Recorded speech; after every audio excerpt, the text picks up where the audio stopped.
What about the Yeah. good sides of living in Portugal? Oh, there are so many good sides.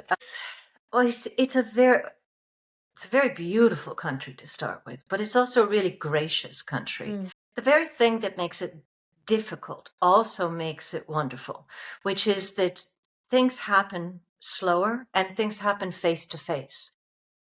If you're coming from somewhere like the United States where you expect efficiency and everything can be done online or done by phone, or yeah, it's just not the way it is here. It is a face-to-face world. yeah, Um, and that's it's a very nurturing thing in a yeah. way. I live in a place now where most of my neighbors cannot speak to me, right? Mm, Because they have no language. English. Yeah, And um, but you wouldn't dream of walking by somebody without saying, "Good hello. morning," Yeah. right? How are you doing?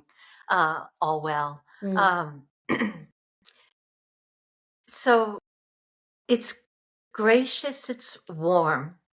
Um, it's a little bit like walking backwards in time 50 mm. years, which as I get older, I like that. It's slowing down the pace also. It's just Yeah. going back to the roots and those relationships as you're saying. Yeah. And there's a sense of watching out for each other and trust um, and of course, the food is wonderful and Oh yeah. the wine is great and costs almost nothing. But those are the more obvious things. I think it's really just the feeling of calm and graciousness and everything returning to a more human level and Yeah. to a more interpersonal level that I really like about Portugal. Great. Before we move to the recommendation, I want to touch on the book very briefly. You did Mhm. mention it a little bit at the beginning. Is there anything else that you want to talk about on today? It's launch date. It's lunchtime. Exciting day. It was an interesting thing. It was after I made the decision to move to Portugal that uh, Extraordinary Books over in London suddenly picked up The Westward Hours.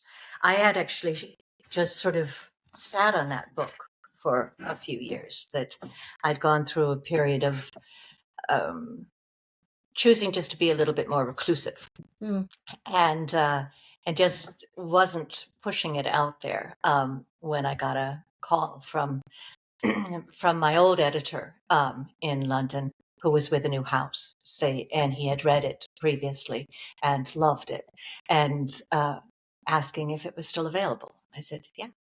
Um, so, The Westward Hours it's a story of resilience. Um, it's a difficult story because, of course, the world is in serious crisis.